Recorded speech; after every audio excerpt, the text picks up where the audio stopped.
দাদি তোমার ভূতের বাচ্চারে কও না একটু খবর নিয়ে আসতে। কেন এতদিন তো ভূতের বাচ্চার কোনো খোঁজ খবর নিস নেই? টাকা দিয়ে লোক ভাড়া করে নিয়ে আসবো। তাহলে আপনার কি ধারণা আপনি খালি লোক রে কইলি লোক ঢ্যাং ঢ্যাং করতে করতে নাচতে নাচতে আপনার পিছনে পিছনে চলে যাবে, তাই না? আরে আমি কবি মানুষ, টাকা পয়সা তো আমার হাতের ময়লা রে ময়লা। তোমার গয়না গেলে গয়না পাবা, স্বামী হারাইলে কি স্বামী পাবা? হ্যাঁ, তা আবার দুলা ভাইয়ের মতো গৃহপালিত স্বামী। আপনার ওগো হাতে মায়ের খাওয়ানোর ব্যাপারটা নিয়েও কিন্তু আমার কম ঝামেলা পোয়াইতে হয় নাই। মুখের মধ্যে দাম করে ঢোকাই দে মিনিট খানেক রাখি ইন্দুরের বাচ্চা কামড় দি গাল জিব্বা ফুলাই ফেলে, রক্তাক্ত করে ফেলে। দেবনাকে ঢুকাই না চাচাজি, আমি একজন শিক্ষক মানুষ, আর একজন শিক্ষকই পারে শিক্ষার উচিত মূল্য দিতে। আচ্ছা কি বলতে চাও তুমি বলো তো? না চাচাজি, কবিতা কিন্তু শিক্ষার একটা অংশ, আর আপনি যেহেতু একজন কবি আপনিও কিন্তু শিক্ষার অন্যতম একটা অংশ। সুতরাং আপনার সম্মানের কথা আমাদের চিন্তা করতে হবে, আপনাকে কিন্তু সঠিক সম্মান আমাদের দিতে হবে। কিন্তু তুমি তো চৌধুরীর সাথে হাত মিলিয়ে আমার মতো একজন কবিকে তুমি অপমান করেছো, অত্যাচার করেছো, এখনো করছো। আমি জানতাম না যে চৌধুরী আপনার গায়ে হাত তুলছে। জানলে কি করতে? প্রতিবাদ করতাম। প্রতিবাদ? হ্যাঁ প্রতিবাদ।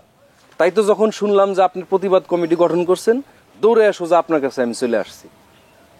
সে আমার গায়েও হাত। তোমার গায়ে হাত তুলেছে? না না, আমার গায়ে হাত তোলার সাহস চৌধুরীর নাই। যে কবির দাম দিতে পারে না সে শিক্ষকের দাম দেবে কিভাবে? তাই তো আগে ভাগে আমি আপনার কাছে ছুটে আসছি চাচা। খুব ভালো করেছো, খুব ভালো করেছো। চলো এখন আমার সাথে তুমি চলো, গিয়ে তোমার নামটা ওই প্রতিবাদ কমিটিতে লিখাবা। জি হ্যাঁ চলেন। চলো। শোনো, যেতে যেতে তোমাকে আমার একটা ওই বিদ্রোহী কবিতা শোনায়, হ্যাঁ প্রতিবাদের কবিতা। আমি ধন্য। ওই খেপেছে জনগণ, চৌধুরী তোমার খবর হবে, বুঝবে তুমি বুঝবে, টাকা দিয়ে যায় না কেনা গণমানুষের মন। এইবার লোকেতে ধুলাই তোমার জনমান আর কখনো করবে না তো এই কবিকে অপমান। তুই আজকের মধ্যে সব লোক টোক জোগাড় করে ফেল, কালকে থেকে অবস্থান কর্মসূচি। চাচা যে কি বলেন না, টাকায় কি সব, টাকা দিলে না সব হয়ে গেল? কেন তুই না বললি টাকা পেলে সব ব্যবস্থা করতে পারবি? আমি তো সেইভাবে বর্দারে বলছি, বর্দা মেজদারে বলছে। চাচা সবই তো ঠিক আছে, আপনি তো জানেন চৌধুরী সাহেব কি ডেঞ্জারাস লোক, এত বড় দেহর মানুষ, একটা যদি গা মারে তাহলে অবস্থা কি হবে লোকজনের চিন্তা করে দেখছেন? এই আপনার একটা আন্দোলনে কর্মসূচিতে যোগ দিয়ে একটা লোক কত পাইবে? 2 থেকে 300 টাকা। আর সে যদি একটা ঘা মারে 2 থেকে 3,000 টাকা নামে যাবে, এমনকি জীবনটাও যাইতে পারে। আচ্ছা তুই তো মানে কি বলতে চাস একটু পরিষ্কার করে বলতে, আমি বুঝতেছি না। আমি তেমন কিছু বলতে চাই না, আমি খালি আপনারা বলতে চাই ছোট চাচা দয়া করে আপনি আমার একটু সময় দেন আন্দোলনের জন্য। হুট করে বললেই তো হয় না, একটু সময় লাগবে লোকজন ম্যানেজ করতে, এই আর কি। আচ্ছা ঠিক আছে, তুই একটু সময় নে, তাড়াতাড়ি ব্যবস্থা কর। ঠিক আছে।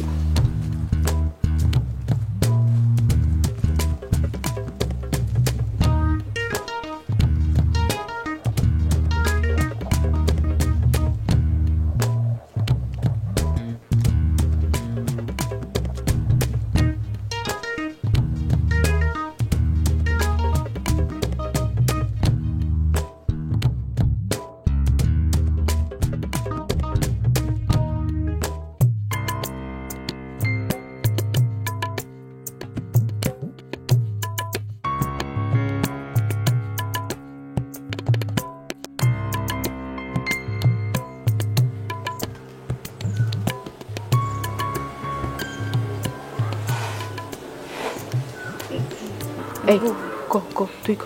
না না তুমি কও না, তুমি বড় না। বড় ছোট কি আছে, একজন কইলেই না। তুমি কও। কি রে, কি হইলো তোদের?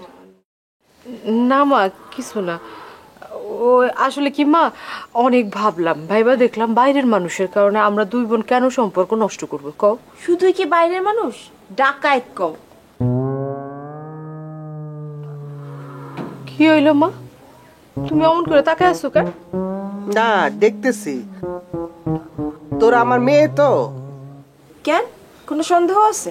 তুমি কি আম করে কুড়াই পাইছিলে নাকি? কুড়ায় পাবো কেন, তবে তোদের ভাব বদল দেখে অবাক হইতেছি। ভাব বদলের কথা কও কেন মা? আমরা আমাদের ভুল বুঝতে পারছি, হের লেগে তোমারে কইতে আইছি।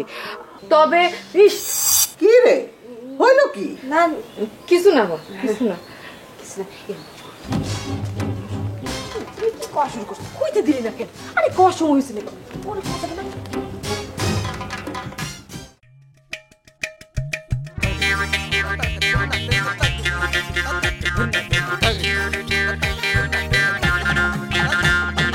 অকাচেরে ঢেকে মনে বিয়ে ভীতি প্রেমিকের রূপে ভণ্ড কারো বুদ্ধি প্রীতি অসঙ্গতি আজব লঙ্কা কাণ্ড নেই যার নীতি করে রাজনীতি বংশ নিয়ে দ্বন্দ্ব কারো নাকে আছে সব কথাতেই আইনি ধারার গন্ধ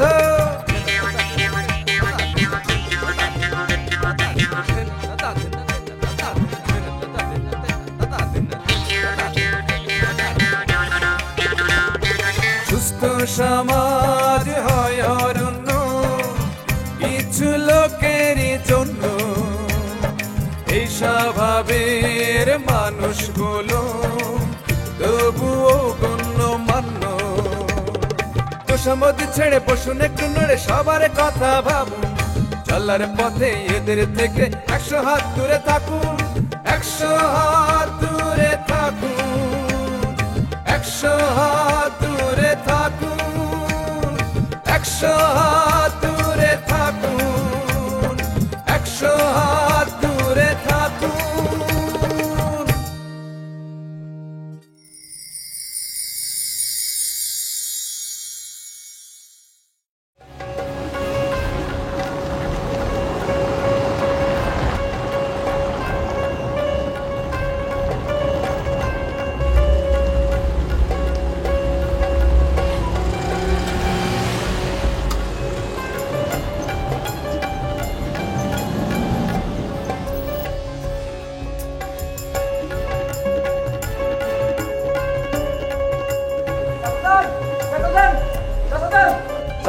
চাচা যান।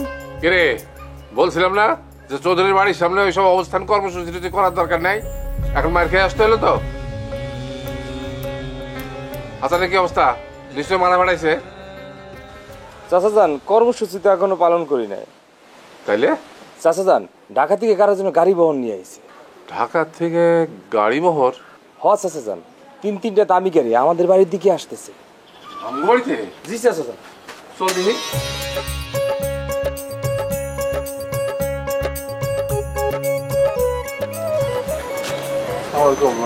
আপনারা?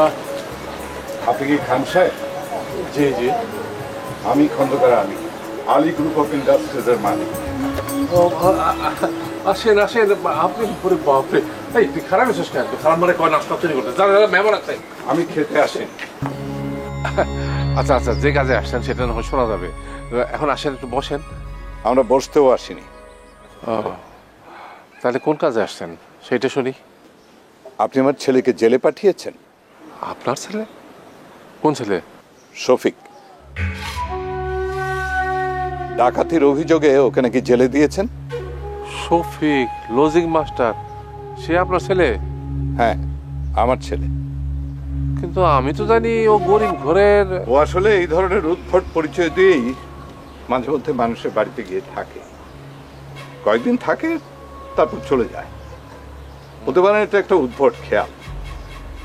এই ধরনের শখ নাকি মানুষের থাকে।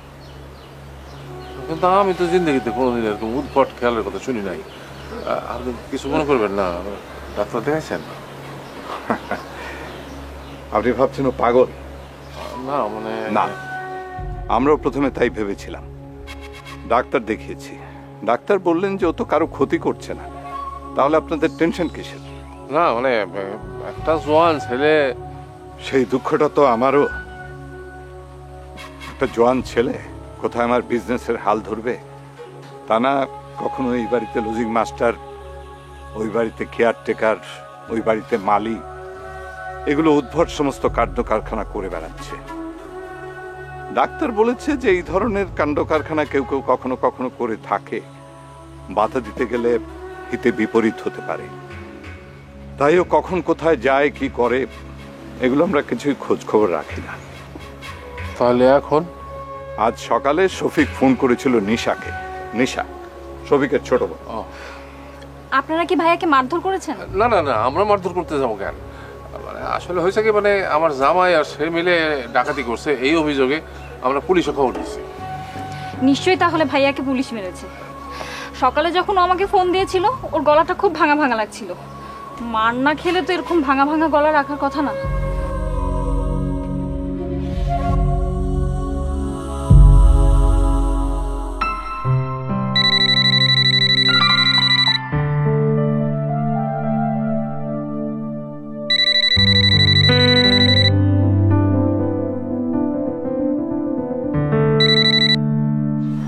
হ্যালো, নিশা, কে? আরে গাধি, আমি তোর বড় ভাই। ভাইয়া, তুমি কোথায়? কি হয়েছে তোমার? তোমার গলার স্বর এমন শোনাচ্ছে কেন? আর আস্তে কথা বল, চিল্লাচ্ছিস কেন? শোন, আমি একটু ঝামেলায় পড়ে গেছি। কি ঝামেলা? টাকা পয়সা লাগবে? কোথায় পাঠাতে হবে বলো। তুই নিয়মিত যোগব্যায়াম করছিস না? হ্যাঁ, দিনে 2 বার। এখন থেকে 4 বার করে করবি। দুবারে কাজ হচ্ছে না। যোগব্যায়াম করে তোর অস্থিরতা কমেনি, বরঞ্চ বাড়ছে। আজও তুমি এতদিন পরে ফোন করেছো, আমরা তো ভেবেছিলাম যে তুমি এবার মারাই গেছো। এখনো মারা যায়নি, তবে যেতে পারি। কি হয়েছে তোমার? তুমি কই বলো তো? আমি থানায়। থানায়? খুন টুন করেছো নাকি? আরে যা বলিস সেটা শোন, বেশি কথা বলিস না। হ্যাঁ বলো।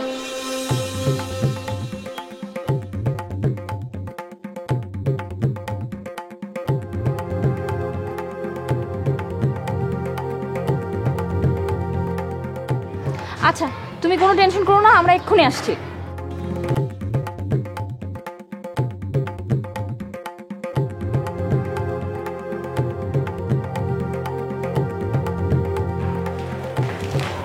বাপি, বাপি, বল।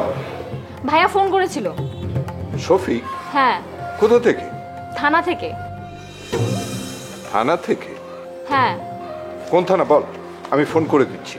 ফোন করলে হবে না, আমাদেরকে এক্ষুনি যেতে হবে। ভাইয়ার খুব বিপদ। কিসের বিপদ? আমি তো কিছুই বুঝতে পারছি না। তুমি জলদি রেডি হয়ে নাও তো, আমরা এক্ষুনি যাব। আমি তো ভেবেছিলাম এখন অফিসে যাব। আমি ফোন করে দিই। বললাম তো, ভাই একটা বড় বিপদে পড়েছে, তাড়াতাড়ি চলো। পড়বেই তো, ও যা করে এগুলো ভালো মানুষের কাজ, ও তো বিপদে পড়বি। ভাইয়া ভালো মানুষ না? আমি আমার জীবনে যত মানুষকে দেখেছি তার মধ্যে থেকে কেউ যদি আমাকে একজন ভালো মানুষ খুঁজে আনতে বলে, আমি আমার ভাইয়াকে বেছে নেব। যা, রেডি হয়ে নে তো, যা। ঠিক আছে।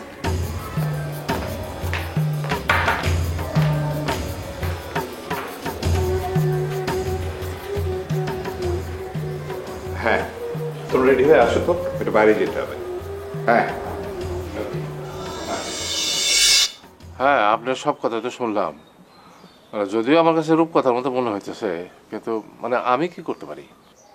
আমার ছেলের বিরুদ্ধে যে অভিযোগ এনেছেন সেটা তুলে নেবেন। কিন্তু আপনার ডাকাতি হয়ে যাওয়া জিনিসপত্র তো, আমি জানি আমার ছেলে ডাকাতি করবে না, সে কখনোই এ কাজ করতে পারে না। তবু আপনার যা ক্ষতি হয়েছে তার ক্ষতিপূরণ আমি দিতে চাই।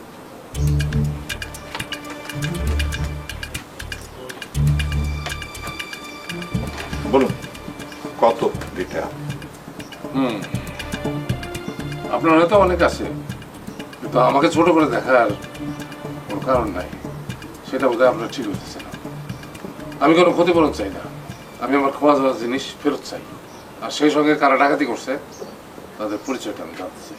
কে ডাকাতি করেছে সেটা আমি কি করে বলবো? আপনার তো কত শত্রুই থাকতে পারে, তাদের মধ্যে খোঁজ করে দেখেন কেউ এটা করেছে কিনা। কিন্তু আমার নিরপরাধ ছেলেটাকে এভাবে হেনস্থা করবেন, সে অধিকার তো আপনার নেই। জেলে যে শুধু আপনার ছেলে একা গেছে তা তো না, আমার জামাই তো গেছে। আমরা যদি স্বজনপ্রীতি করতাম তাহলে তো জামাই রেখে দিতাম। আমরা চেয়েছি যে আসল ডাকাতে ধরতে আর আইনের পথে বাধা না হইতে। দেখুন, আমি চাইলে আমার ছেলেকে থানায় গিয়ে জামিন করিয়ে নিয়ে যেতে পারতাম, কিন্তু আমার মেয়ে বলল যে এভাবে যদি নিয়ে যাই তাহলে আমার ছেলে যে নির্দোষ সেটা প্রমাণ হবে না। তাই ভাবলাম যে আপনার কাছে আসি, আপনারা যেহেতু অভিযোগ করেছেন সেই অভিযোগটা আপনারাই তুলে নেন, এবং আমার যা ক্ষতিপূরণ দেয়া লাগবে সেটা আমি এই মুহূর্তে দিয়ে যেতে চাই। আমি আপনারা আগেও বলছি, আমি কোনো ক্ষতিপূরণ চাই না। যারা আমার ক্ষতি করছে আমি তাদেরকে ধরতে চাই। ঠিক আছে, আপনি বলতেছেন আপনার ছেলে নির্দোষ, আমি আমার অভিযোগ উঠায় নেবো, আপনি আপনার ছেলে নিয়ে চলে যান। আপনি আমার কথা কিছু মনে করবেন না। আপনাকে ছোট করার জন্যে বা আমার অনেক আছে সেটা বোঝানোর জন্য আপনাকে এই কথা বলিনি। আমার মনে হয়েছে যে ডাকাতির সময় আমার ছেলে আপনার বাড়িতে উপস্থিত ছিল, সেই কারণেই আপনাকে ক্ষতিপূরণটা দেওয়া উচিত। এই দায়িত্ববোধ থেকেই আপনি আপনার ছেলের আসল পরিচয় দিয়ে দায়িত্ব পালন করছেন, এর বেশি আর কিছুই দরকার নেই।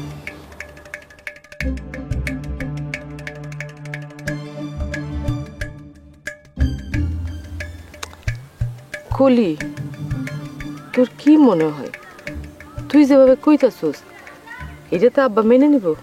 আরে মানবো আপা, তুমি আমার উপর বিশ্বাস রাখো। দেখো, আমার মনে হইতেছে দুলাভাই, শফিক স্যার কেউই ডাকাতি করে নাই, ডাকাতি করছে থার্ড পার্টি। তার আগে সারা পাক তাগো সাহায্য নিয়ে আসল ডাকাত খুঁজে বের করবো। কিন্তু তোর দুলাভাই তো শফিকটা দুই চোখে দেখতে পারে না। আরে তাগো একসাথে করার দায়িত্ব আমগো। আমরা যেরকম এক হয়েছি না, তাগেরও এক করে ফেলবো। আর তুমি এক কাজ করো, তুমি দুলাভাইরে বুঝাবা আর আমি শফিক স্যারের বুঝাবো, ঠিক আছে? আপা ব্রেকিং নিউজ, একটা ব্রেকিং নিউজ। কি রে, ডাকাত ধরা পড়ছে? ডাকাইতার ধরা পড়বো কি গো আপা, কাল তো দুলাভাইয়ের মাস্টার সাহেবরে ধরিয়ে লয়ে গেল। আরে ব্রেকিং নিউজটা কি? ব্রেকিং নিউজটা হলো শফিক স্যারে ছাড়া পাইছে। আপা, আমি কইছিলাম না স্যার এরকম কাজ করতে পারে না। তাইলে তো দুলাভাই বড় আপা, দুলাভাই কি একটা ডাকাতি করছে নাকি তার লগে কোনো গোপন বাহিনী আছে, এইটা তো এখনো বাইর করতে পারে না। সবাই এখন শফিক স্যারের নিয়ে খুব ব্যস্ত আছে। আই, ওরে নিয়ে এত মাতামাতির কি আছে রে? আপেলের মতো চেহারা। বড় আপা, এই আপেল কিন্তু সেই আপেল না, একদম রাজকুমার আপেল। মানে কি? শফিক স্যার আসলে লজিন মাস্টার না, সে লজিন মাস্টারের ব্যাস ধরছে। তার আসল পরিচয় যদি শুনেন আজকে উঠবেন। আসল পরিচয় এইটা আবার কি? ছোট আপা, আপনিও কিছু জানতেন না? না, আমি জানি না। ঢং না করে তাড়াতাড়ি কত কি হয়েছে? উনি অনেক বড় লোকের পোলা, আমাকে মতন 10টা ফ্যামিলির কিনতে পারে। আপা 3টা হাইফাই গাড়ি নিয়ে আসছে ওনার বাবা, সাথে ওনার ছোট বোনও আসছে। ওনার ছোট বোনের যা চেহারা, মাশাআল্লাহ অনেক সুন্দর, একদম নায়িকা গো মতন।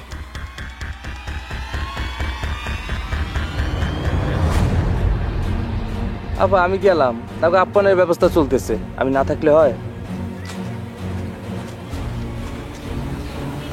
বলি, ও যা কইল তা কি ঠিক কইল? আমি তো কিছুই বুঝতেছি না আপা, আমার মাথায় তো আকাশ ভেঙে পড়ছে। এতদিন শফিক স্যার আমাকে বোকা বানাইছে। বোকা বানাক আর চালাক বানাক, তোর দুলাভাই কি হইব রে? তো বাপও নাই, বড় লোক বইনও নাই, খালি আছে এক অপদার্থ বউ। তোর দুলাভাই কি হইব রে?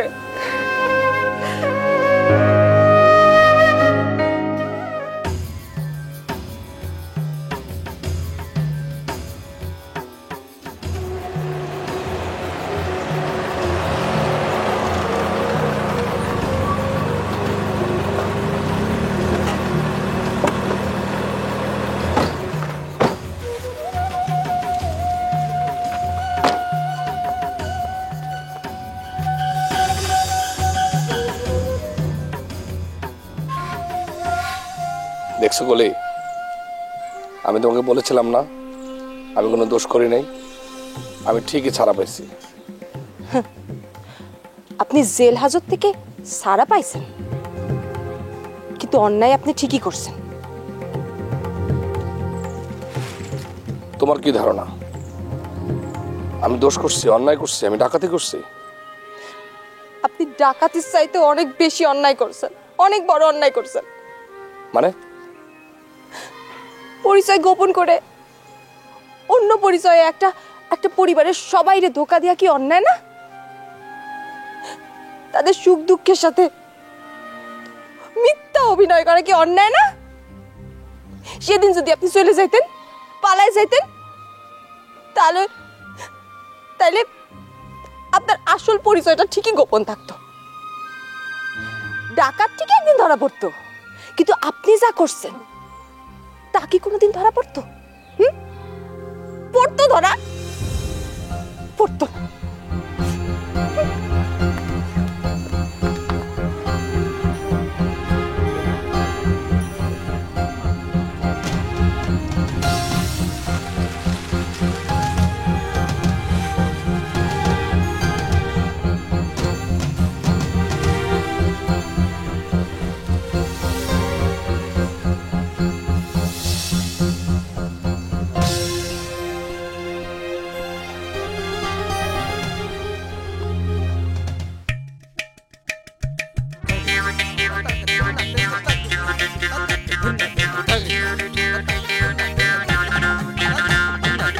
পাখা চেরে ঢেকে মনে বিয়ে ভীতি প্রেমিকের রূপে ভণ্ড কারো প্রতি প্রীতি অসঙ্গতি আজব লঙ্কা কাণ্ড নেই যার নীতি করে রাজনীতি বংশ নিয়ে দ্বন্দ্ব কারো নাকে আসে সব কথাতেই আইনি ধারার গন্ধ